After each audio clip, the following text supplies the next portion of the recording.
Hello and welcome to TargetNet. This is Richa and I'm your educator for UGC NET.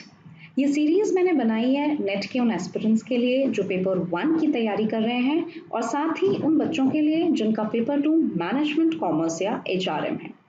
इस series में मैंने weekly basis पे हर unit को cover करने की कोशिश की है जिससे कि जो लर्नर्स मुझे रेगुलरली फॉलो करेंगे वो हर वीक यूजीसी नेट का एक जो वॉल्यूम है या एक यूनिट है उसे कंप्लीट कर पाएंगे। So without wasting any further time let us begin today's session.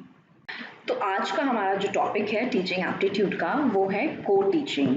जैसा कि हम पिछली कुछ क्लासेस से क्या कर रहे हैं, जो टीचिंग के अनकन्वेंशनल मॉडल्स हैं, जो नए मॉडल्स हम टीचिंग में इनकॉर्पोरेट कर रहे हैं, उनको एक एक करके हम स्टडी कर रहे हैं। तो उसी सीरीज में आज का जो टॉपिक है वो है को टीचिंग का, और मैं उम्मीद करती हूँ कि आज के लेक्चर के बाद आप इस को टीचिंग के कॉन्सेप्ट को अच्छे से समझ जाएंगे।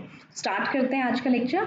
देखो नाम क्या है, को टीचिंग, और को वर्ड जो म्यूचुअल वर्ड है, म्यूचुअल है, को का मतलब क्या होता है, म्यूचुअल यानी कि साथ में, टुगेदरनेस। उन सारी चीजों को ये सारी प्रॉपर्टीज रिफ्लेक्ट कर रही हैं जो इनिशियल स्लाइड में। आगे चल के सबसे पहले मतलब समझते हैं कि को टीचिंग का मतलब क्या है। ये देखो मैंने यहाँ पर लिखा है, को teaching is two or more people sharing responsibility for teaching some or all of the students assigned to a classroom. किसी भी क्लासरूम में जो बच्चे हैं उन्हें पढ़ाने के दौरान टीचिंग की रिस्पॉन्सिबिलिटी दो या दो से ज्यादा लोग जब शेयर करते हैं तो उसे को टीचिंग कहा जाता है। उसमें क्या आता है, उसमें ये आता है कि जो मैं अपना लेक्चर डिलीवर कर रही हूँ, जो मैं आपको पढ़ाने वाली हूँ, उसे दो, मान लीजिए दो जो टीचर्स हैं, अगर हम दो से ज्यादा की बात ना भी करें तो जो दो टीचर हैं वो मिलके उस पूरे लेक्चर को प्लान करेंगे। इंस्ट्रक्शंस देते टाइम दोनों मौजूद होंगे, इकट्ठे एक साथ मिलके प्लान्ड वे में उस लेक्चर को डिलीवर करेंगे अपनी अपनी एक्सपर्टीज के हिसाब से, अपनी अपनी जो उनकी कमांड है टॉपिक को लेकर, जैसा उन्होंने प्लान किया है उसके हिसाब से, और इकट्ठे बच्चों को इवैल्यूएट करेंगे, असेस करेंगे, और जो ये पूरा मेथड जो वो फॉलो करेंगे उसे बोला जाता है को टीचिंग। अगर मैं इजी वर्ड में बोलूं तो ये है कि दो या दो से जो अधिक टीचर हैं वो ग्रुप ऑफ स्टूडेंट्स के ऊपर काम कर रहे हैं, उन्हें इकट्ठा पढ़ा रहे हैं। कैसे पढ़ा रहे हैं, वो इकट्ठा पढ़ा रहे हैं अपने अपने जो उनकी एक्सपर्टीज है उसके हिसाब से, और फिर इकट्ठे ही उस चीज को असेस कर रहे हैं। आपको क्या लगता है कि ऐसे मेथड फॉलो करने से क्या फायदा होगा? देखो अगर हम अपनी लिमिटेड नॉलेज से अगर इस टॉपिक के बारे में सोचें तो एक तो ये चीज है कि मान लीजिए मैं हूं और मेरे साथ एक और मेरी कलीग टीचर है। मान लीजिए मुझे आपको सॉफ्ट स्किल्स पढ़ाने हैं, और सॉफ्ट स्किल्स की क्लास में मान लीजिए मैंने आपको टॉपिक पढ़ाना है असर्शन का, कैसे कम्युनिकेट करते टाइम ऑर्गेनाइजेशन में या ऑफिसेज में, स्कूल्स कॉलेजेस में, आपके वर्क प्लेस में आपको असर्टिव होना आना चाहिए, अपनी बात को वजन के साथ बोलना आना चाहिए। मान लीजिए इस पर क्लास है और जो मैं हूँ वो इस कॉन्सेप्ट को मैंने बहुत स्टडी किया है, बहुत रिसर्च किया है और मुझे इसके बारे में अच्छी खासी जानकारी है। और जो मेरी को टीचर है यानी कि जो मेरे साथ में इस लेक्चर को लेने वाली हैं, मान लीजिए वो इस टॉपिक से रिलेटेड एक्टिविटीज, जितनी भी एक्टिविटीज होती हैं, गेम्स होते हैं, और क्या होती है, केस स्टडीज होती हैं, या फिर क्या होती हैं, ऐसी एक्सरसाइजेस होती हैं जिससे इस कॉन्सेप्ट को समझा जा सकता है, इन सारी चीजों में एक्सपर्ट है। और हम दोनों ने मिलकर ये प्लान किया है कि अगले 60 मिनट में जो हम इस क्लास में डिलीवर करने वाले हैं उसमें हम जो हमारा सीक्वेंस रहेगा पढ़ाने का वो ये रहेगा। इस कंटेंट पे मैं बात करूंगी, आप एक एक्टिविटी कंडक्ट कराएंगी, फिर मैं उस प्रोसेस को आगे लेके जाऊंगी, बॉडी इंट्रोड्यूस करूंगी, तो आप पुरानी एक्टिविटी को एसेस करेंगी। उसके बाद मैं क्या करूंगी, मैं लेसन को कंक्लूड करूंगी और आप फिर से एक और एक्टिविटी कंडक्ट कराएंगी, और फिर हम दोनों मिलकर एनालाइज करेंगे कि बच्चे इस कॉन्सेप्ट को कितना समझे। तो आपने देखा मैंने क्या किया, मैंने को टीचिंग के मॉडल को, अपनी टीचिंग को, मैं बार बार बोलती हूँ इफेक्टिव, जितने भी मॉडल्स ये यूज हो रहे हैं या इवॉल्व हो रहे हैं टाइम के साथ, हम ज्यादा से ज्यादा अच्छी चीजें, टेक्नोलॉजी को इनकॉर्पोरेट कर रहे हैं, टीचिंग के मेथड्स को चेंज कर रहे हैं, करिकुलम को केयरफुली डिजाइन कर रहे हैं। हम क्यों कर रहे हैं ये सब? हम ये सब इसलिए कर रहे हैं क्योंकि हम अपनी टीचिंग लर्निंग के प्रोसेस को इफेक्टिव बनाना चाहते हैं। और आपने देखा कि इस तरह से मैंने अपने को टीचर की मदद से, हम दोनों ने मिलकर हमारा जॉइंट गोल जो था बच्चों को असर्शन समझाने का, वो क्या किया, हमने अच्छे से अचीव किया। तो ये है को टीचिंग का मोटा मोटा मतलब। मेजरली हम को टीचिंग इसको कहते हैं। थोड़ा सा डिटेल में देखते हैं इसके बारे में। को टीचिंग टीम का मतलब क्या हुआ, मैं और मेरे जो कलीग टीचर है वो उन दोनों लोगों को कुछ चीज़ों पे अग्री होना होगा ऐसा लेक्चर कंडक्ट करने के लिए, क्योंकि ये बात मैंने कई बार बोली है, अगर किसी काम में 2 या 2 से ज़्यादा लोग इन्वॉल्व होते हैं तो क्या होती है, सबसे पहले कंफ्यूजन हो जाती है, जो लैक ऑफ अंडरस्टैंडिंग या एक कॉमन पॉइंट पे आने की बात होती है उसमें डिफिकल्टी होती है, तो 2 लोग एक बात पे एग्री नहीं करते, कंफ्यूज हो जाते हैं। तो इस चीज को ओवरकम करने के लिए, बिकॉज हम क्या कर रहे हैं, हमारा पर्पस तो टीचिंग को इफेक्टिव बनाना है, हम अपने किसी प्रॉब्लम की वजह से उस पर्पस को जो है वो डिसॉल्व नहीं कर सकते। तो कुछ चीजें हैं जिनके बारे में को टीचर्स जो होते हैं उनकी टीम को ध्यान रखना होता है। देखो पहली चीज क्या है, coordination.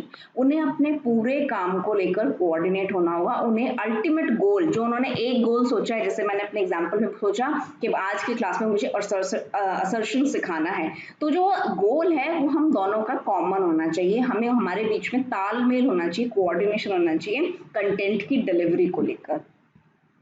Share a belief system, very important point. जब आप 2 लोगों को एक साथ एक क्लास दे रहे हैं, जो कि जनरली हम देखते हैं नहीं होता है, तो एक बिलीफ सिस्टम होना चाहिए दोनों मेंबर्स के बीच में कि मेरी अपनी एक्सपर्टीज है, उसकी अपनी एक्सपर्टीज है, और बच्चों को वो टॉपिक समझने के लिए दोनों ही चीजें रिक्वायर्ड हैं। तो ये जो हमारा बिलीफ सिस्टम की शेयरिंग है ये को टीचर्स के बीच में होनी चाहिए। Demonstrate parity. पैरिटी का मतलब क्या होता है बेटा, इक्वालिटी, सेम चीज। उनको दोनों को अपना रोल जो है उनका उसको निभाते टाइम इक्वालिटी रखनी चाहिए, पैरिटी होनी चाहिए। जो लोग नॉलेज को रिसीव कर रहे हैं या स्किल्स जो हैं आप उनमें इम्पार्ट करने की कोशिश कर रहे हैं उसमें इक्वालिटी होनी चाहिए। फ्लक्चुएटिंग चीजें नहीं होनी चाहिए कि मैं कुछ बोल रही हूँ और बीच में आपने कुछ और तरह से बता के कुछ और बताया, तो उससे क्या हुआ, मैंने और आपने अलग अलग चीजें डेमोन्स्ट्रेट की लर्नर्स के सामने, और जो पर्पस था वो हमारा डिसॉल्व हो गया, हम वो चीज अचीव नहीं कर पाए।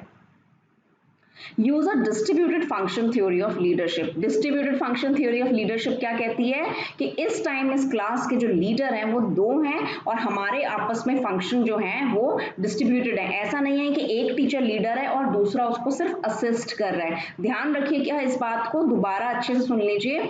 जनरल क्लासरूम में क्या होता है, एक मेन टीचर होता है और एक क्या होता है, उसको असिस्ट करने के लिए टीचर होता है। बट को टीचिंग में हम इक्वालिटी की बात करते हैं, हम बात करते हैं कि जो हमारे लीडर्स हैं टाइम क्लास के वो दोनों हैं और दोनों के डोमेन सेट जो हैं रिस्पॉन्सिबिलिटी को लेकर और काम को लेकर वो अलग अलग हैं और दोनों ही अपने अपने जो उनका रीजन है उसके हेड हैं। तो उनके बीच में क्लैशेस नहीं होने चाहिए, कोई किसी का सबऑर्डिनेट नहीं है, दोनों क्या है, पार्टनर्स हैं। को का मतलब क्या होता है, पार्टनर्स हो गया, एक जैसे म्यूचुअल उनका रिलेशनशिप है। एंड फाइनली वही इट्स अ कोऑपरेटिव प्रोसेस जिसमें क्या होता है, फेस टू फेस इंटरेक्शन होती है, परफॉर्मेंस को आप मॉनिटर करते हो, ये सारी चीजें करते हो, तो एक कोऑपरेटिव प्रोसेस है, दोनों को एक दूसरे के साथ कोऑपरेट करके इस प्रोसेस को कंडक्ट कराना होता है। तो अगर आप इन बेसिक 4 चीजों के ऊपर अपने पार्टनर के साथ एग्री करते हैं तभी आप एक को टीचिंग को इनकॉर्पोरेट करने वाला क्लासरूम या ऐसे मॉडल जो है उसका पार्ट बन पाएंगे। अगर आप लोगों के बीच में ईगो क्लैशेस हैं, आप एक दूसरे को सुपीरियर और सबऑर्डिनेट समझते हैं, आप क्या है एक ही चीज डेमोन्स्ट्रेट करके चीजों को बताने में ना विश्वास रख के अपने अपने मेथोडोलॉजी को सुपीरियर और दूसरे की इंफीरियर बताएंगे, तो ये मॉडल जो है वो सक्सेसफुली वर्क नहीं करेगा। को टीचिंग के मॉडल्स, इस टॉपिक के बारे में सिर्फ आपको इतना जानना जरूरी है कि को टीचिंग का मतलब क्या होता है और इसे किस किस तरह से किया जा सकता है। ये जो मॉडल्स हैं इनके बारे में एक एक करके बात करते हैं। देखो मैं आपको बताती हूँ, if you want to write you can write also, if you want to understand please listen carefully. एक साथ पढ़ाने के इस तरीके के अलग अलग मॉडल्स हो सकते हैं। पहला क्या है, देखो, 1 टीच एंड 1 ऑब्जर्व। अगर मैं यहाँ पर लिखती हूँ 1 टीच एंड 1 ऑब्जर्व का मतलब कि जो एक टीचर है, one teacher teaches a lesson and other teacher does what, other one observes, other one only observes or help students with basic things. For example, मैं आपको पढ़ा रही हूँ और जो मेरी कलीग है वो क्या कर रही है, उस टाइम पे नोट कर रही है, ऑब्जर्व कर रही है बच्चों को कि वो कैसे ग्रास्प कर रहे हैं कॉन्सेप्ट्स को। और इसके अलावा अगर उन्हें कोई मदद चाहिए, मान लीजिए मैंने आपको कुछ डिस्ट्रीब्यूट किया है, कोई केस स्टडी है, कोई पैम्फलेट है, कोई पेपर है, तो उसमें कोई असिस्टेंस चाहिए तो आप उसको दे रहे हैं, दूसरा वाला पार्टनर, और पहला वाला क्या कर रहा है, अपनी टीचिंग पढ़ा रहा है। एक तरह की को टीचिंग का मॉडल है, बट जिस मॉडल की हम वो बात कर रहे हैं उसमें ये अभी बहुत दूर है। देखते हैं कैसे कैसे ये मॉडल्स इंप्रूव करेंगे। One teach one prompt. इसमें क्या होगा, इस मॉडल में क्या होगा, एक टीचर तो पढ़ा रहा है और दूसरा वाला the other one is prompting. Prompt करने का मतलब क्या होता है कि आप बच्चों को प्रॉम्प्ट कर रहे हैं कि उस टॉपिक के बारे में आप क्वेश्चंस पूछिए, you ask questions, you are prompting the students कि आपको ये समझ में आया या इस ऐसा कुछ होता तो आप क्या करते, why don't you ask this from your teacher. तो दूसरा वाला क्या कर रहा है, बच्चों को क्वेश्चंस पूछने के लिए प्रॉम्प्ट कर रहा है ताकि वो उसको अंडरस्टैंड कर पाए हर लेवल पे, सिर्फ एक मोनोलॉग ना हो बच्चों और टीचर के बीच में कि सिर्फ टीचर बोले जा रहा है और बच्चे नहीं समझ रहे। तो दूसरे का रोल क्या यहाँ पे इक्वल हुआ, नहीं, अभी भी हम उस परफेक्ट मॉडल जो है को टीचिंग का उससे दूर है। लेकिन क्या है, ये सब को टीचिंग के मॉडल्स ही हैं, दो टीचर साथ में ही पढ़ा रहे हैं। Parallel teaching important, as a term भी इंपॉर्टेंट है। पैरेलल टीचिंग का मतलब है दोनों के दोनों, please write down, both teachers present same lesson, please underline the word same lesson, दोनों टीचर सेम लेसन प्रेजेंट कर रहे हैं, लेकिन बच्चे क्या हैं, जो ग्रुप ऑफ स्टूडेंट्स है वो डिफरेंट है, डिफरेंट ग्रुप्स। एक क्लास में मैंने ग्रुप्स डिवाइड कर दिए दो, इस ग्रुप को मैं पढ़ा रही हूँ, उस ग्रुप को मेरा कलीग पढ़ा रहा है, और हम क्या कर रहे हैं, एक ही टॉपिक जो है वो डिलीवर करें। मान लीजिए टीचिंग एप्टीट्यूड पढ़ा रहे हैं तो दोनों ही ग्रुप्स को with in a classroom. Parallel का मतलब क्या होता है, आपने पैरेलल लाइंस तो आप जानते हैं, समानांतर रेखा जो होती है, दोनों ही टीचर एक क्लासरूम में सेम लेसन को डिफरेंट ग्रुप्स में पढ़ा रहे हैं, तो इसको बोला जाएगा पैरेलल टीचिंग। अगला देखो, ऑल्टरनेटिव टीचिंग, इसके बारे में समझते हैं। ऑल्टरनेट का मतलब क्या होता है, ऑल्टरनेट का मतलब होता है अलग, डिफरेंट, है ना।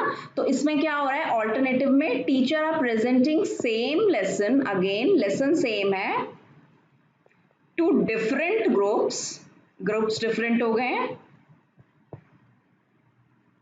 बट इंपॉर्टेंट पॉइंट, क्योंकि ऑल्टरनेटिव टीचिंग है, वेज, पढ़ाने का जो तरीका है वो बच्चों की नीड्स के हिसाब से ऑल्टरनेट है। मान लीजिए एक ग्रुप जो है वो वर्बल इंस्ट्रक्शन जो है उसको ज्यादा पसंद करता है, या उनका इंटेलेक्ट लेवल ऐसा है कि एक बार मैं बोल के बताऊंगी तो उनको कॉन्सेप्ट समझ में आ जाएगा, तो I have taken that group of the class जो कि वर्बल डिलीवरी को अप्रिशिएट करता है, अंडरस्टैंड करता है, while on the contrary my partner has taken the other group of the class which is probably not comfortable, वो उसको बोलने से खाली बात समझ नहीं आएगी जब तक कि वो कोई एक्टिविटी नहीं करेगा, कोई डेमोन्स्ट्रेशन उसके सामने नहीं होगा।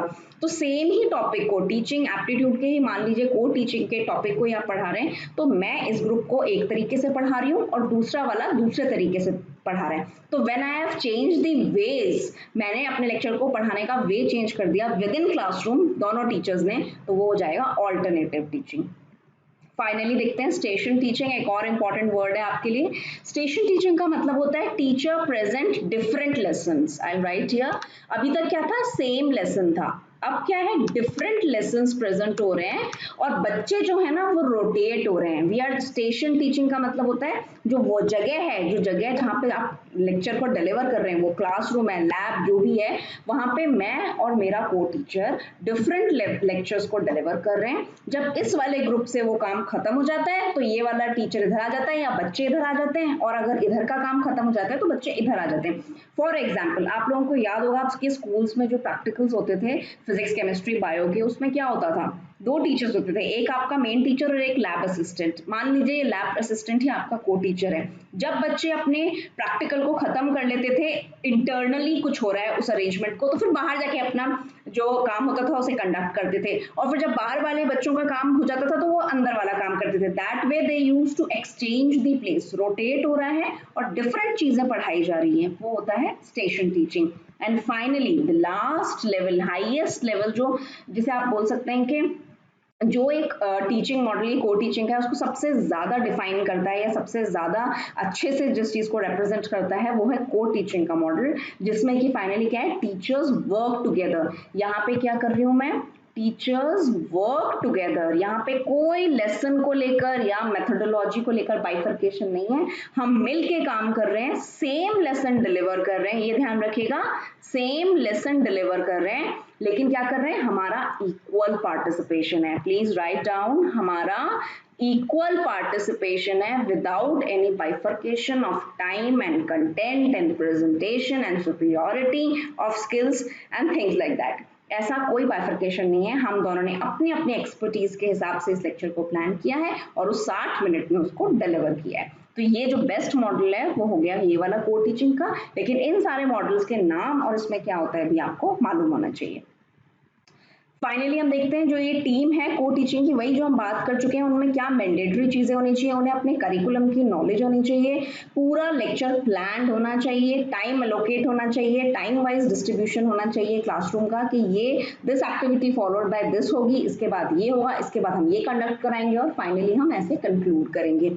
Level of trust is very important, क्योंकि हमारा ह्यूमन नेचर होता है, तो even after planning and even after having mutual understanding and things like that, फिर भी क्या होता है जब फाइनली आप किसी क्लासरूम में होते हैं और हम प्रैक्टिकली उस चीज़ को इम्प्लीमेंट करते हैं, तो क्योंकि हमारा ह्यूमन नेचर जो होता है वो क्या होता है मैनिपुलेटिव होता है, उसमें हम चाहते हैं कि हम जो बोल रहे हैं वो बात ज़्यादा इन्फ्लुएंशियल लगे और जो दूसरा पर्सन है वो बोल रहा है वो इतना अपील ना करे, तो हम क्या करते हैं कुछ ना कुछ ऐसा स्टंट ट्राई करते हैं जिसकी वजह से क्या हो आपका लेक्चर, आपका जो डिलीवरी करने का पार्ट है वो अच्छा लगे और दूसरे वाले से लोग इन्फ्लुएंस ना हो। तो प्लीज इस को टीचिंग में ये जो मेथड है ये बिल्कुल वो नहीं करता, अप्लाई नहीं होता। यहाँ पर एक लेवल ऑफ ट्रस्ट चाहिए टीम मेंबर्स के ऊपर कि दोनों एक दूसरे का जो स्पेस है उसको एनक्रोच नहीं करेंगे और म्यूचुअली जो है वो काम करेंगे अपनी अपनी एक्सपर्टीज के हिसाब से।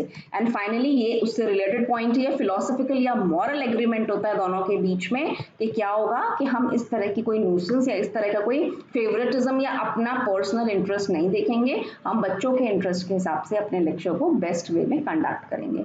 तो ये था आपका टॉपिक को टीचिंग का। आई होप टुडे सेशन, अगर आज के सेशन में आपको कोई डाउट है या आप कोई क्वेश्चन पूछना चाहते हैं तो मुझे कमेंट सेक्शन में लिखकर ज़रूर बताइएगा। और अगर आज का सेशन आपको अच्छा लगता है then do like, subscribe and share my channel. Thank you so much and see you in the next session. Bye bye.